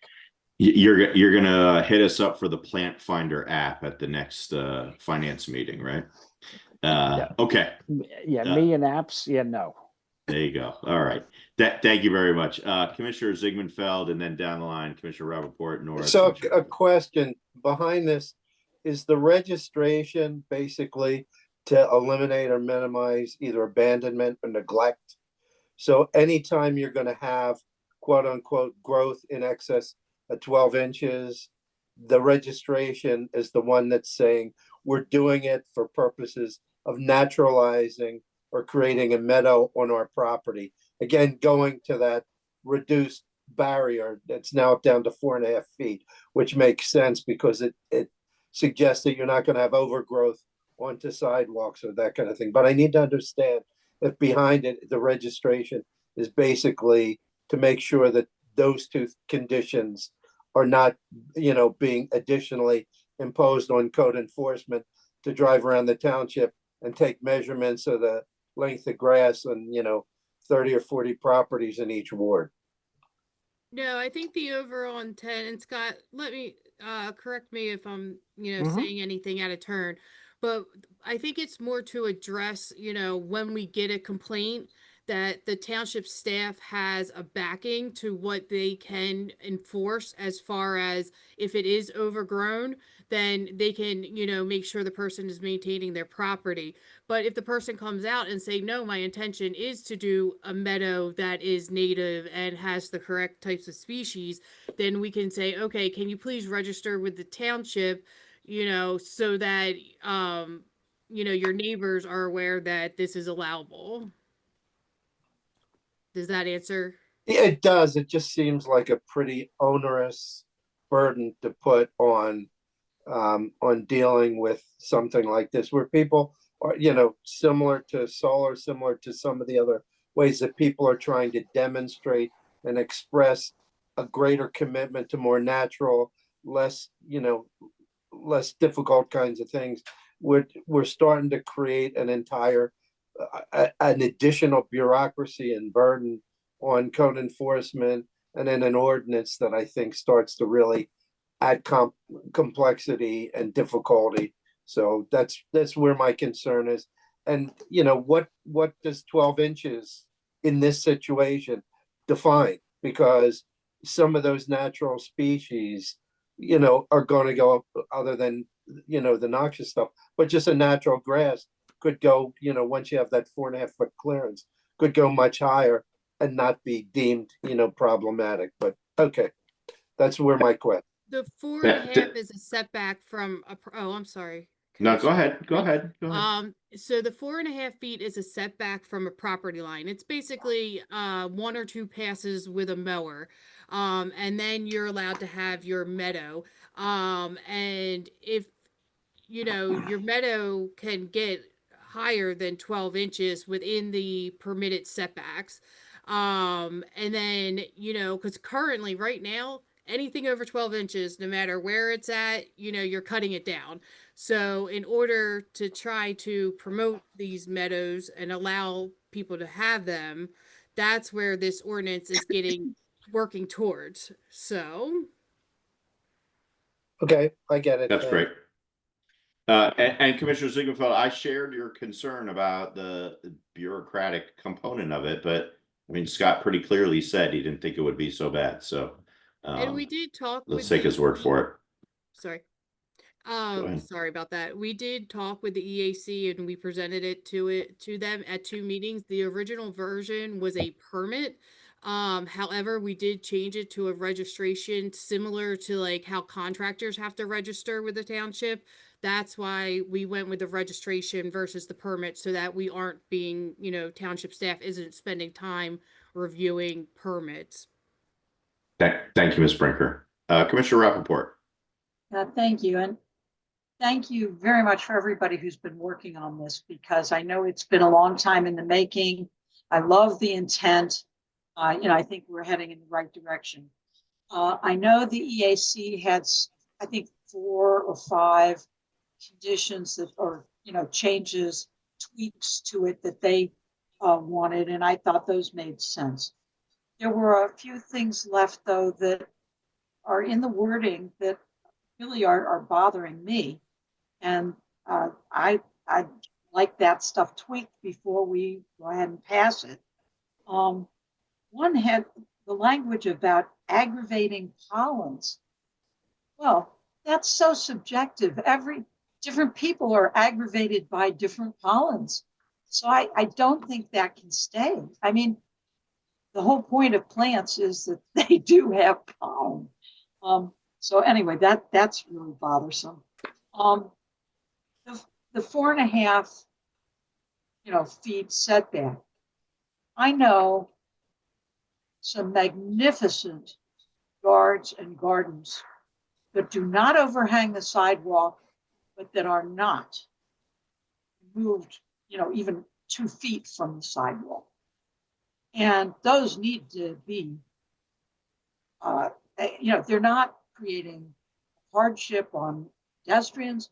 They're magnificent.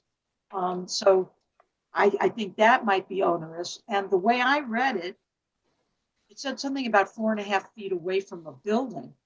Well, I've got milkweed growing right up next to my home because I didn't like the sticker bush growing right up next to my home, where it was planted by the people who lived here 50 years ago when we moved in.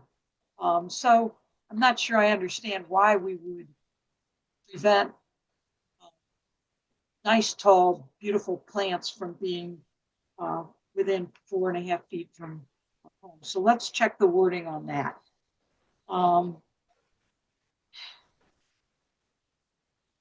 Yeah, I read some of what the EAC had said. I know the vote was close. It was a 3-2 vote or something like that. You know, and there's the argument for, you know, maintaining good practices. Well, you know, some people would say maintaining good practices is not using gas-powered maintenance equipment, but using either manual or electric or something else. So there's a lot of that kind of stuff that, again, I support their recommendations. There's wording about trees that have to be a minimum of 9 feet at the, I guess at the street level or at the sidewalk level, or 14 feet. Again, that wording, it isn't that the tree has to be that high. It's that probably, I think what you're saying is the gap so that people can walk and cars can pass under without being hit by the green stuff, right? So again, that wording just needs to be fixed, because otherwise you're going to tell us we can't, that the tree has to be a minimum of 9 feet, and it doesn't solve the problem. So the wording just has to be fixed a little. That's enough. Thank you. That's enough. Thank you. Commissioner Norris. Thank you, Mr. Chairman. And Greta, thank you to you and your EAC team for the work that you've done, and frankly, for the flexibility that you've shown in bringing this to fruition. Having stated that, I'm not a big fan of this in the front yard. I would prefer to have it in the backyard only. I realize that that's probably a minority position, but the appearance in the community and in the neighborhood, I think, is something that is not being fully factored in on giving credence to neighbors' opinions on what you're doing on your property. So I understand the 4.5 feet setback. That's certainly some type of compromise so that it's not up against your neighbor. And I understand the registration. I'm fully in favor of that, because I think it helps the township, Scott Lynch, do his job, but it also helps notify neighbors as to what's going on. So thank you. Thank you, Commissioner Norris. Commissioner Cherico. So thank you, hold on, am I muted again? No, I'm on. No, you're good. Thank you, everyone, for for all your hard work on this. I know this is a long time in coming, and it's something that, we obviously, so many of our front yards, mine included, are just kind of ecological wastelands, right? You just have a lawn, and provides no ecological value, no value to our community, other than just, us getting out there every other week and mowing it. And so I am fully in support of this, and I understand the reasoning for the registry. I don't like, really, to be honest with you, I don't like the fact that we are forcing people to register when they're actually doing things that are benefiting the community. It almost seems counterintuitive. You'd say, oh, you know what? We should be putting more butterfly gardens everywhere, right? Like, why are we asking people to register to do something that, like, we want them to do to better our neighborhoods? The time where big, beautiful green lawns were the the desired look, you know, those are long gone right now. I mean, we need to do everything we each can in a little bit of corner of the world that we own, to be able to improve our community and our environment. So I don't love the idea of a registry. I understand it, but I don't love it. What is the fee? I know it doesn't, I don't think it establishes an amount at this point. It says a payment of a fee may be established. I'll jump in on that. There isn't a fee established at this point. It's usually not established by the ordinance. It's usually a resolution. So that could be established at a later date. You know, and I think because registering feels onerous to me, I almost feel like the township needs to reward, if we're going to go this route, that we should have some sort of thing in there where we give a sign or something that is placed in the front yard that recognizes that this is a Cheltenham Township registered whatever. I mean, and maybe we take I don't know. I don't want to start charging people really more money to do this. So maybe we offer it to them to purchase if they want. I don't know. I like this idea. I'm a little not thrilled about the registry, but I understand it. And I really thank everybody for all the hard work that you have done on this. I just want to make this so that people want to do this. People want to create more ecological friendly yards. And so I don't want to do anything that prevents people from doing it, i.e., you know, some people are going to say, like, listen, I don't want to issue a maintenance plan for managing the naturalized landscape area. I don't want to come up with a whole list of the plants that I have in my front yard. Like, that seems onerous to me, but I understand it. And so maybe we just have to compromise to come to some sort of resolution. But I think we should do whatever we can to help people feel proud to have these yards, and maybe a sign or some sort of recognition is important. So Commissioner Charco, yeah, Mr. Lynch. Under the current program, there's a white sign with green letters that goes out, and it you know, talks about sustainability and things like that. We did discuss this with the EAC members, you know, as far as the registry, and then, you know, a sign would be provided and things like that. So there is already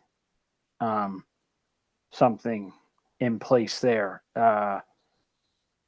for that. Okay. Thank you for that. Maybe we should think about a way to incorporate it into the ordinance. So I'm getting a sense, correct me if I'm wrong, that maybe we want to table and revisit and sort of work on this a little more. I'm sort of getting that. So I'm going to move to table this to look at it a little more closely, and perhaps commissioners who have suggestions for changes can circulate those to staff for consideration, and we could revisit this at another time. All those in favor say aye. Aye. Aye. Aye. Okay. Very good. Okay. Is there any other new business for building and zoning? All right.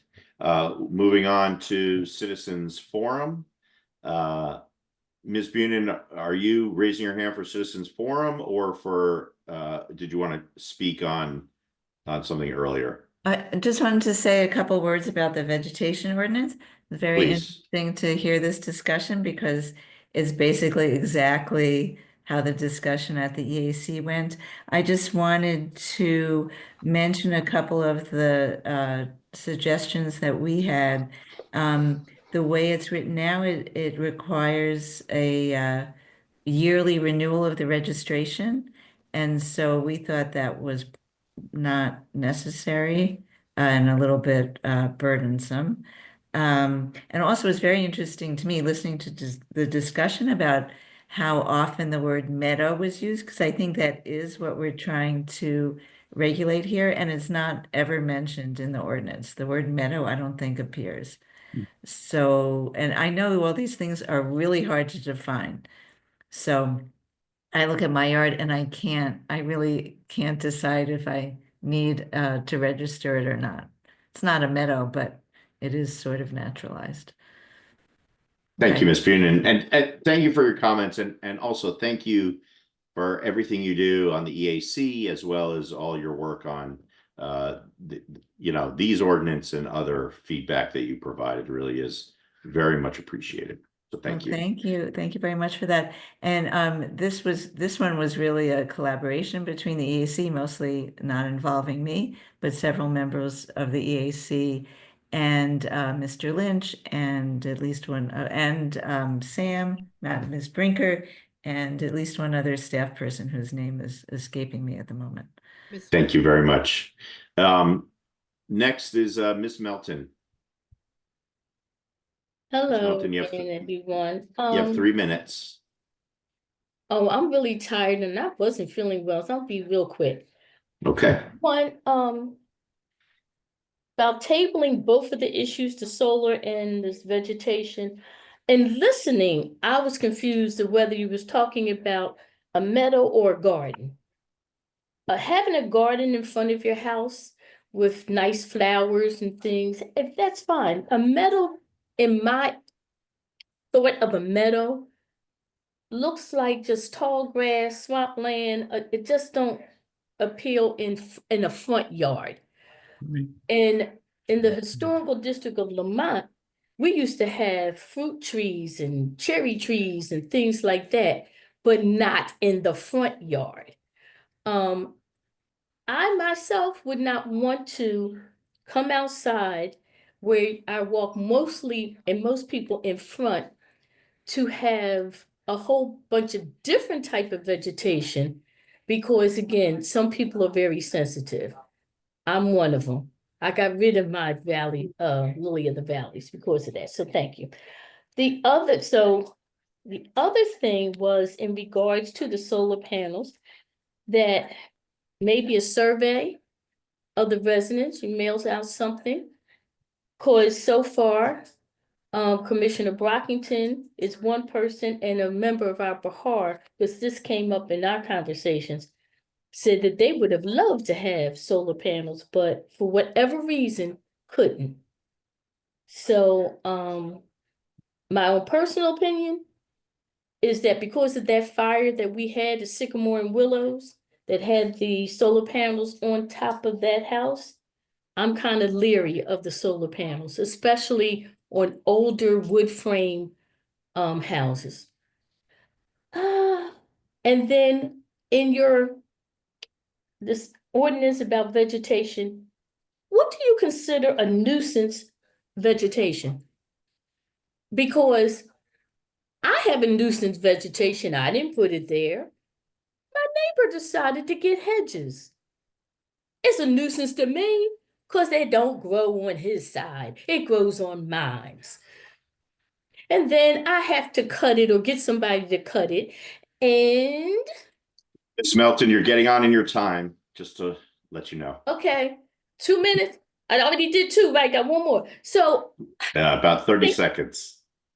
You need to be clear what's nuisance, because we're a nuisance community.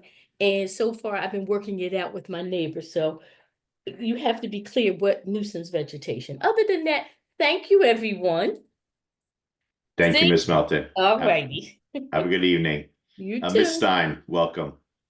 I just wanted to say real quick that I also was a bit confused as to what counts as a ground cover versus, I get the grasses would be, and if maybe you had ivy or something, which of course we don't want, but our other plant, yeah, I think it's just really unclear. So maybe that could be made a little more specific in there, because plants close, yeah, it's late. I don't think we need to hear it again, but I'm also confused about that topic. And that annual registration, I agree with the EAC that feels a bit onerous. And that and with Commissioner Cherico, that if this is something we want people to do, it feels strange to make them register to do it. Although for enforcement, I do understand, but fees should be kept at a minimum so that you're not discouraging people from doing something that we actually want. Thank you, Ms. Stein. Any other citizens forum for this evening? All right, well then I'm going to move for adjournment at 11:20 p.m. Good job, everybody. Thank you. All those in favor? Aye. Aye. Aye.